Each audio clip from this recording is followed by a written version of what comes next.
I just wanted to get along with Emma.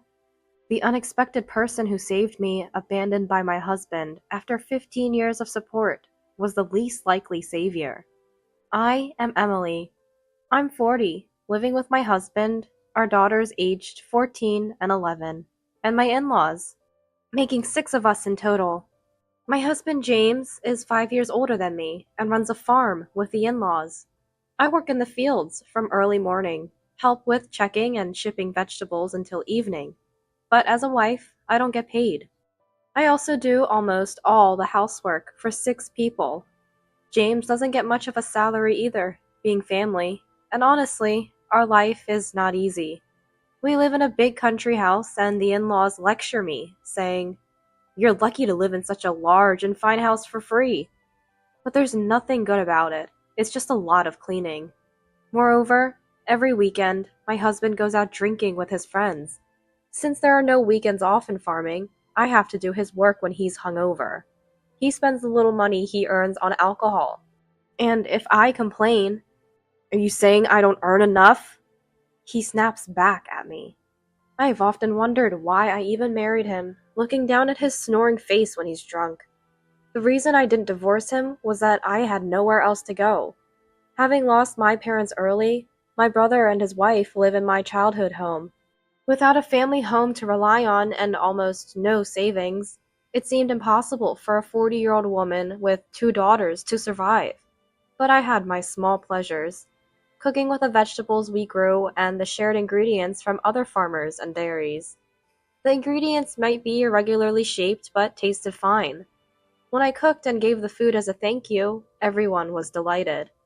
Thanks to the fresh and tasty ingredients, my children grew up without being picky eaters.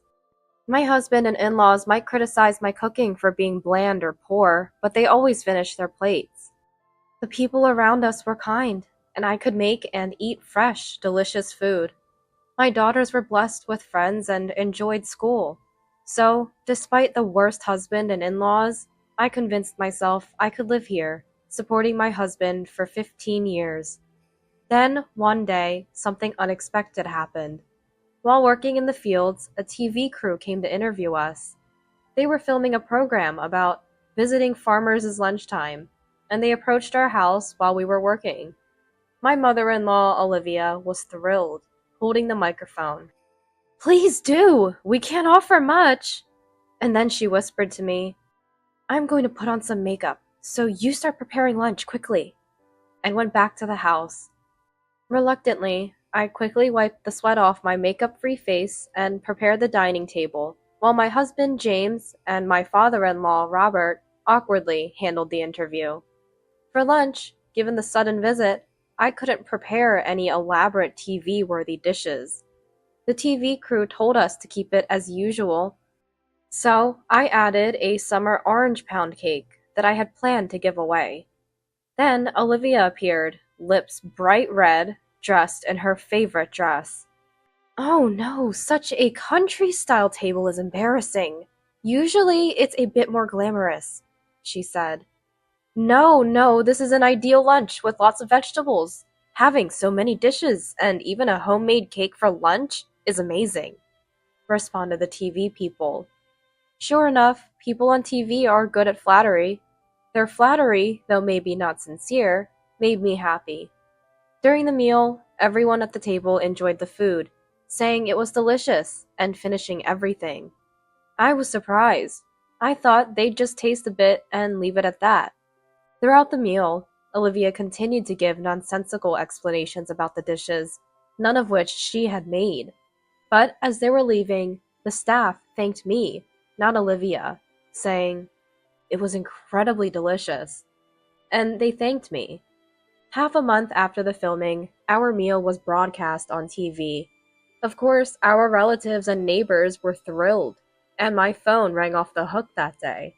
The in-laws and my husband discussed staff's attitude and the edited scenes like they were industry insiders.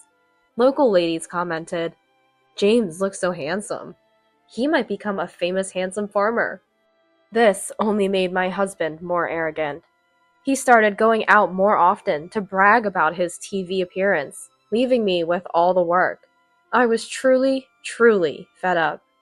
Then, 3 months after the TV appearance, my now quite smug husband dropped a bombshell. I've fallen in love with someone else. Let's get divorced. What? Stunned by this unexpected confession, I couldn't think of anything to say. Ignoring my shock, he continued.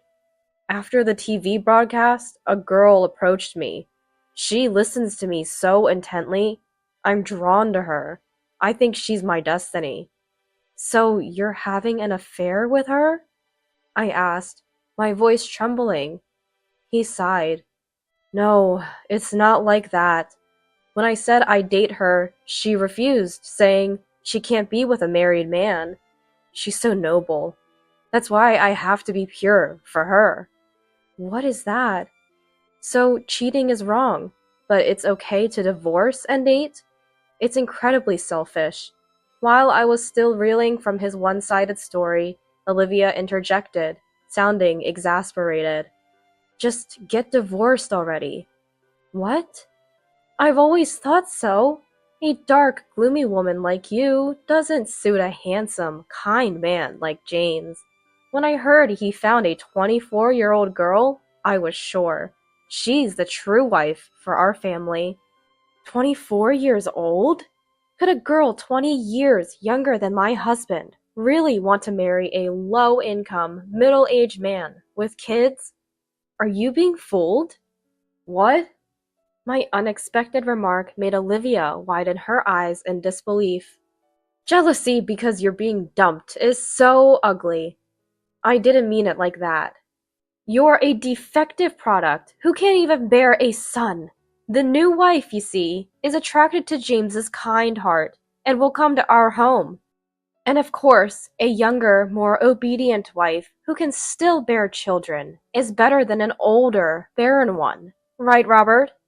Yeah, that's right.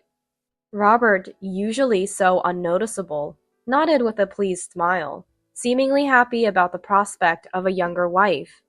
Shocked by their words, my husband gleefully added, Yeah, you can take the kids too. I want to start afresh with her. How could you? No need for them to go to high school, right? I'll pay child support till middle school. How generous of you, James. Olivia admired with an arrogant air. Sickened by this whole twisted scene, I ran out of what felt like a hellish home. The thought of my husband so easily abandoning our blood-related daughters for a younger wife made me feel nauseous and empty. What were my 15 years for? How are my daughters and I going to live from now on? Overwhelmed with despair, I crouched down. Then I heard, Mom? And saw two shadows approaching. It was my daughters. Both Ava and Isabella looked sternly at me. They must have been told about the divorce. Ava, Isabella, I'm sorry. Because of Mom, it's Dad and them who are wrong. Isabella yelled with tears in her eyes. Mom, let's leave, just like they said, Ava said, patting my back. Dad is so creepy, obsessed with a younger woman, and Grandma is the worst, always saying terrible things to you. I don't want to stay in this horrible home. It's sad to leave our friends in school, but we can always message them. It'll be tough without much money, but Isabella and I will help with cooking, laundry, and other chores.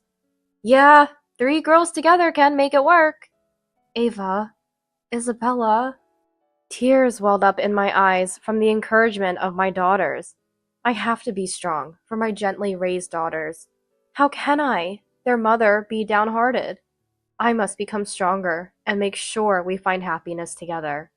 I slapped my cheeks and held back my tears. I decided to divorce and immediately contacted my brother and his wife. Hearing my story, they were even angrier than me and told me to come back home.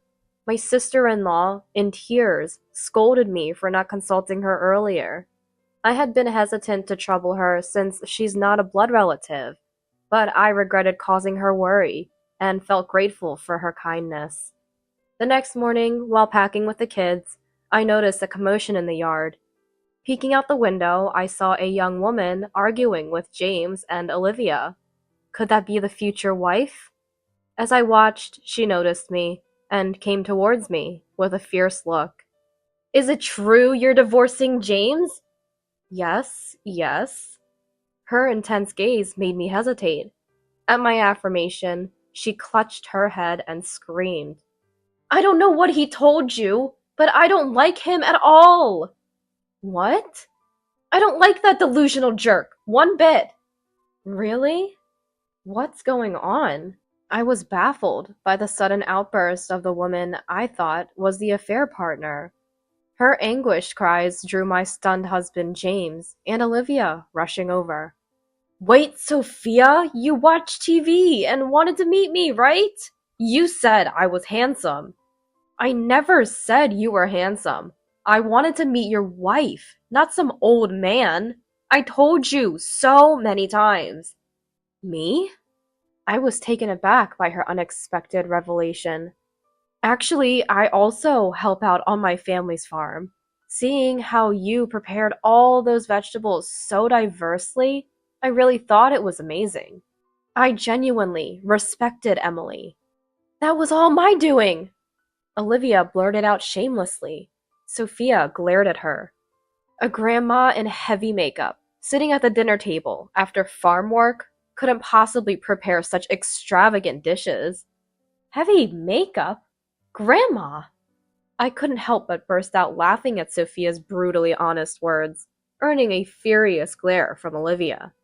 I was just having drinks with friends at a tavern when I saw James nearby, so I thought I'd try talking to him, hoping to meet Emily.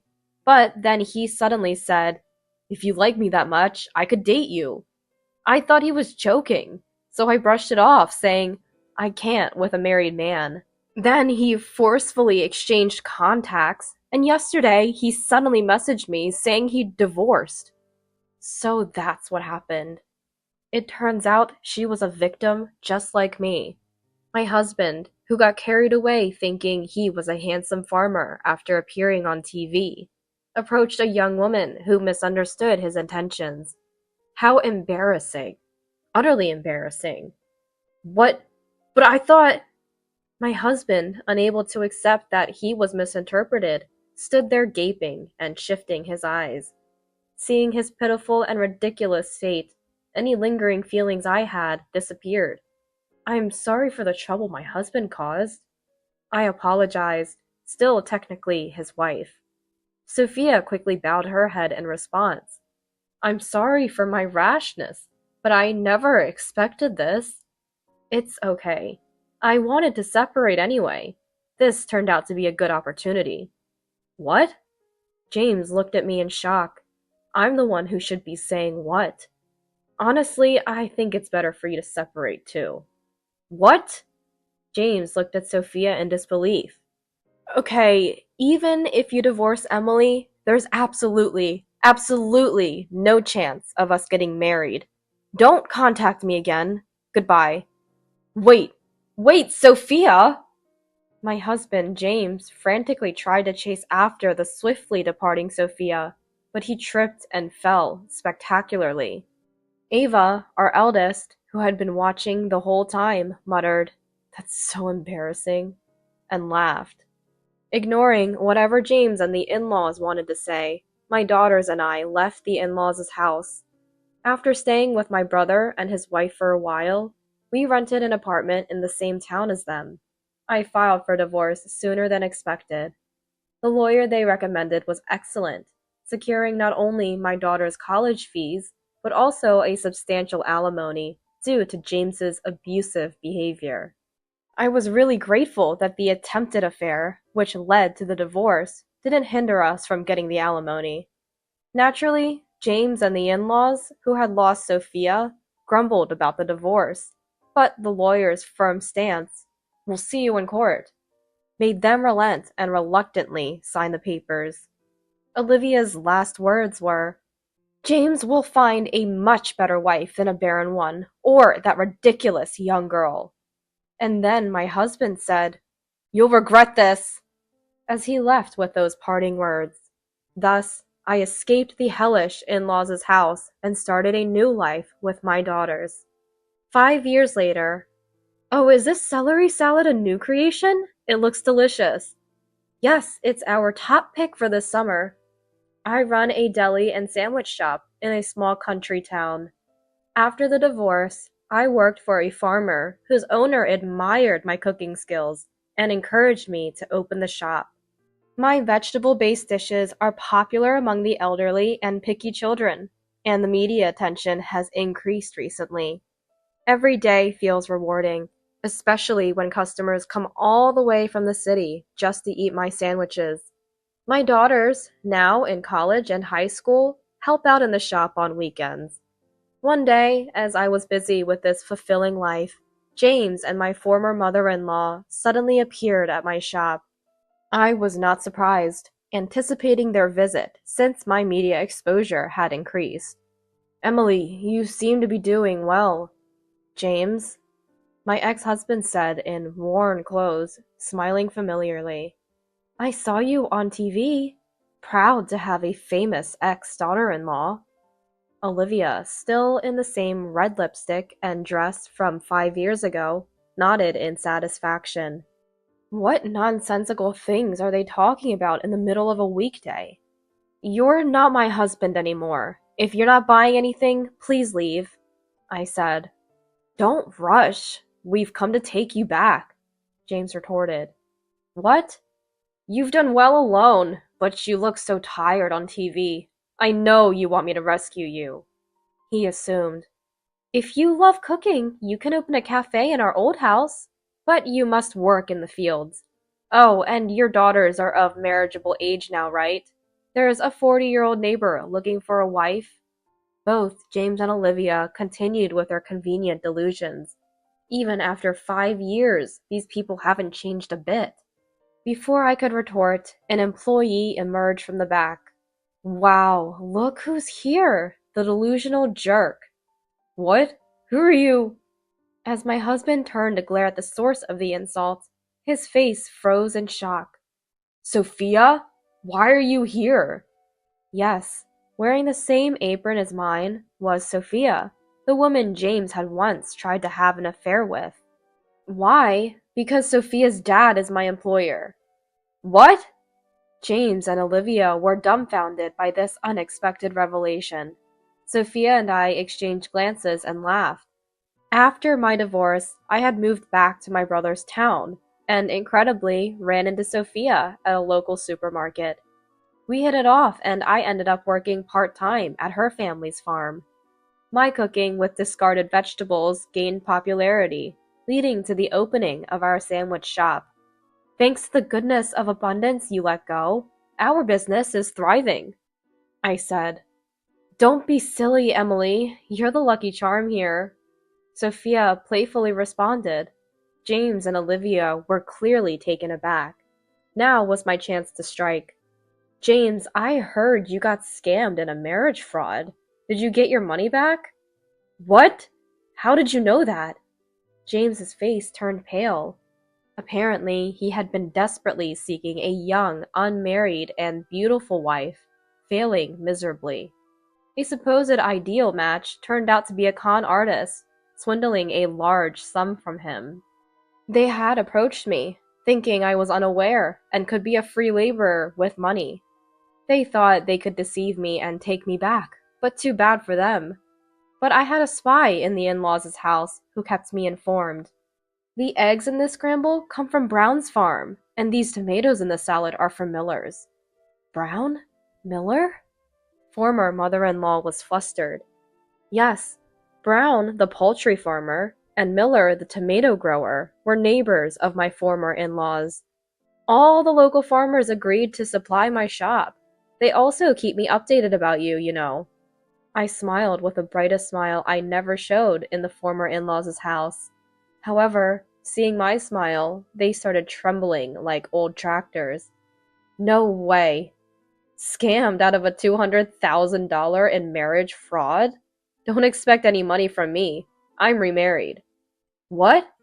If you want to take me back, tell my current husband to prepare $100,000 for a divorce settlement. That's impossible. Realizing they couldn't exploit me anymore, they left, pale as ghosts. never to appear before me again. The in-laws couldn't find another wife to exploit, losing their farm and house, unable to pay off their debts. Now, living in a cramped apartment, working part-time at farms, with no savings and insufficient pension contributions.